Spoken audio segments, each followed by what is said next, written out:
Vision exercise actual में ये चीज़ है क्या, कैसे इसको किया जा सकता है, कौन कौन से इसके फॉर्मेट्स अगर हैं तो वो क्या है? एक्चुअली विज़न एक्सरसाइज जो होती है generally is a one type of I exercise है। तो जैसे मान लीजिए ये क्यों रिक्वायर है, क्योंकि आज के ज़माना में you see like everything is on gadget. हम कंप्यूटर यूज़ करते हैं, लैपटॉप यूज़ करते हैं। ड्यूरिंग कोविड के टाइम पे आप देखिए कि हमारा सब कुछ हमारा कंप्यूटर पे आ गया या मोबाइल पे क्लासेस लग रही है।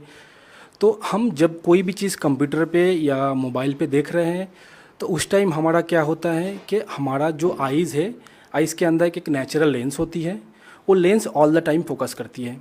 और हम जब देखते हैं तो हमारा क्या होता है, मसल भी उसमें काम करती है। ओके, तो अगर कोई बंदा ज़्यादा कंप्यूटर में देख रहा है या रीडिंग कर रहा है या मोबाइल यूज़ कर रहा है तो हमारा जो लेंस है उसका फंक्शन अच्छा नहीं कर पाते ज़्यादा देर यूज़ करने के बाद। लाइक कोई बंदा अगर मान लीजिए 5 से 6 घंटा कंप्यूटर यूज़ कर रहा है या मोबाइल यूज़ कर रहा है तो क्या होता है, जो नॉर्मल नेचुरल लेंस का जो फंक्शन है वो यू कैन से एक डिसफंक्शन हो जाती है और मसल भी उतना फंक्शन नहीं कर पाते जितना वो करना चाहिए था।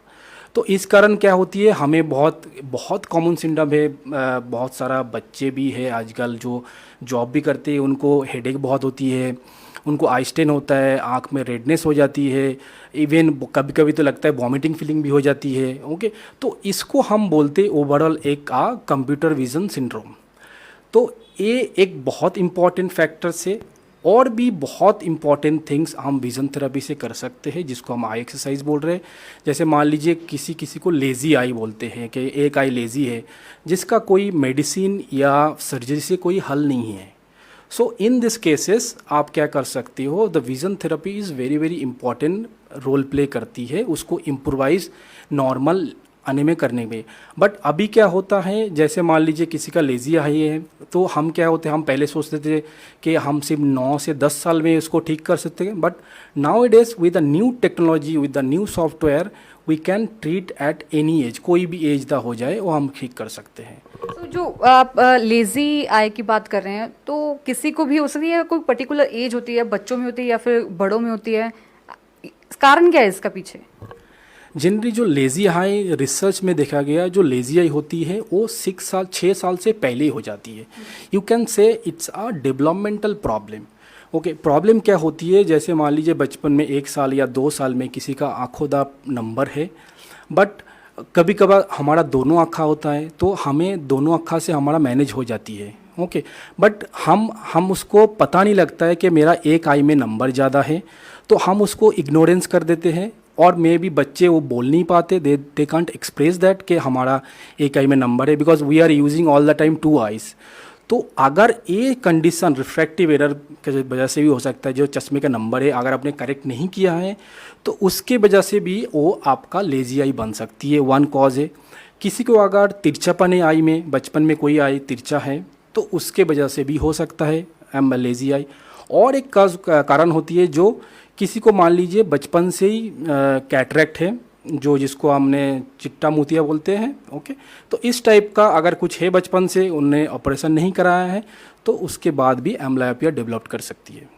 तो ये तो था लेजी आई, पर जो विजन थेरेपी है वो कैसे होती है और इन चीज़ों को कैसे क्योर करने में हम कह सकते हैं या फिर इनको कैसे ठीक करने में हेल्प करेगी? ओके, बिफोर दैट मैं आपको और थोड़ा बताता हूँ कि कौन सा कंडीशन आप विज़न थेरेपी से मैनेज कर सकते हैं। एज आई टोल्ड यू कि हम कोई भी कंप्यूटर रिलेटेड विज़न सिंड्रोम और किसी को हेडेक हो रहा है तो उसके लिए भी हम यूज़ कर सकते हैं, विज़न थेरेपी से वो हेल्प हो सकती है। सेकेंड लेजी आई हो गया, और जो कोई बच्चों को आपने देखा, बच्चे इवन एडल्ट को भी, जिसको हम बोलते हैं स्क्विंटिंग आई प्रॉब्लम होती है, तो उसको भी हम मैनेज कर सकते हैं विज़न थेरेपी से। इसके अलावा जो मेजर रोल होती है विज़न थेरेपी वो है, अगर आप बहुत सारे स्टडी किया देखा गया उसमें, जो नॉर्मल स्कूल में बच्चे पढ़ते हैं आप उनका देखेंगे उसका एकेडमिक्स उतना अच्छा नहीं है। इवन बहुत सारा बच्चे होते हैं जो स्पेशल स्कूल में पढ़ते हैं, ओके, जिसको हम बोलते हैं learning and reading disorder. Okay, तो वो भी एक हम आप if you remember, like you know, there is a movie call Taare Zameen Par. Okay, so this movie also based on this things, like बच्चे को अगर रीडिंग और लर्निंग रिलेटेड प्रॉब्लम है तो वो भी बिकॉज ऑफ आइज़ के वजह से भी हो सकता है। हेयर आइज़ मीन्स सिर्फ देखना नहीं है, हम जब कोई चीज़ को देखते हैं उसका 3 पार्ट में डिवाइडेड होते हैं। उसको पहले आईज उसको कैप्चर करते हैं, फिर वो ब्रेन पे जाके एनालाइज होते हैं, फिर जाके सब कुछ रिएक्शन हमारा होता है। सो ये थी विज़न थेरेपी की बात। किन किन एक्सरसाइजेस के साथ हम विज़न थेरेपी के साथ हम कौन कौन सी प्रॉब्लम्स को ट्रीट कर सकते हैं, पर विज़न थेरेपी में एक्चुअल में एक्सरसाइजेस है कौन कौन सी? देखिए मैम, एक्सरसाइज तो बहुत सारा है। एक्सरसाइज में जैसे मैं पहले बताऊंगा कि सॉफ्टवेयर बेस्ड कुछ एक्सरसाइज है। सॉफ्टवेयर में मान लीजिए जो जैसे मैंने बोला, किसी को हमारा अगर कन्वर्जेंस प्रॉब्लम है या एकोमोडेशन प्रॉब्लम है, उसको हम सॉफ्टवेयर में बहुत सारा उसमें प्लेस किया हुआ है डिफरेंट एक्टिविटी, जिससे हम एकोमोडेशन को या कन्वर्जेंस को इम्प्रूव कर सकते हैं। ये एक्सरसाइज एक हो गया सॉफ्टवेयर बेस्ड।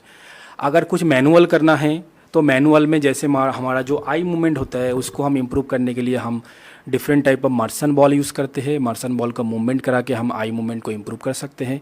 और एक होता है स्ट्रिंग होती है जिसको हम बोलते हैं ब्रॉक स्ट्रिंग। ब्रॉक स्ट्रिंग से हम क्या करते हैं, हमारा जो कन्वर्जेंस डाइवर्जेंस उसको हम एनहेंस कर सकते हैं। तो इससे जो पेशेंट को प्रॉब्लम है, जो हेडेक, आई एक, जिसका कन्वर्जेंस इनसफिशिएंसी या एक्सेस है, उसको हम ट्रीट कर सकते हैं। और कुछ एक्सरसाइज है जैसे मान लीजिए कुछ लेन से हम करते हैं जिसको हम बोलते हैं एकोमोडेटिव फ्लिपर। उससे हम क्या करते हैं, जो हमारा जो एकोमोडेशन फैसिलिटी है उसको हम इम्प्रूव कर सकते हैं। ये बेसिकली ये चीज़ें हम यूज़ कर सकते हैं। और भी बहुत सारा तरीके से हम ट्रीट कर सकते हैं, बहुत सारा एक्सरसाइज भी कर सकते हैं। जो बॉल के साथ आपने बोला कि हम ट्रीट करते हैं, उसके लिए एक पर्टिकुलर कोई प्लेस चाहिए, और एज जो लिमिट है वो कौन सी है? Place in the sense better होगा it be do in indoor. Like आप कोई भी चीज़ पे आप हैंग कर सकते हो। ओके, हैंग करके उसको आप जस्ट मूवमेंट को देखना है, उसको फॉलो करना है। और age, age I told you, like age कोई भी एज में हम कर सकते हैं, डिपेंड ऑन द कंडीशन। जो ये वाली जो बॉल वाली एक्सरसाइज आपने बताई है, बेसिकली जो आँख के हम मसल्स की बात करें या लेंस की बात करें, किसको ज़्यादा ये टारगेट करती है, किसके लिए ज़्यादा हेल्पफुल होती है ये? बेसिकली क्या होता है मैम, जब हम कोई चीज़ रीड करते हैं तो हमारा 2 चीज़ होता है। एक को हम बोलते हैं scientific term seconds and pursuit. जैसे मान लो आप कोई लाइन रीड कर रहे हो तो फर्स्ट लाइन के बाद we know we have to go to the second line. But बहुत सारे बच्चे ऐसे होते हैं जो आप रीडिंग करते करते they miss their line, they omit their word. Okay, तो ये जो सेकेंड्स और परस्यूट जो होता है, focusing like from one point to another point, jumping जिसको हम बोलते हैं, ये बेसिकली उसमें इम्प्रूवमेंट कर सकते हैं। और एक होता है परस्यूट, कोई चीज़ को ट्रैक करना है। अगर मान लो आपके पास कोई, मैंने बॉल थ्रो किया तो आपको पता है कितना देर में बॉल आपके पास आना है, कब आपको हैंड से उसको रिएक्ट करना है। सो इसको बोलते हैं परस्यूट। तो परस्यूट को हम इस बॉल से इम्प्रूव कर सकते हैं। जो स्ट्रिंग वाला आपने बताया कि स्ट्रिंग के साथ भी आप कुछ ट्रीट करते हैं, उसके लिए क्या क्या कोई प्रिकॉशंस हैं? प्रिकॉशन एज सच कुछ नहीं है। बेसिकली हम स्ट्रिंग से हम कोई पेशेंट को अगर कन्वर्जेंस इनसफिशिएंसी है, प्रॉपरली कन्वर्ज नहीं कर पा रहे, वो सब ट्रीट कर सकते हैं। कोई पेशेंट को स्क्विंट है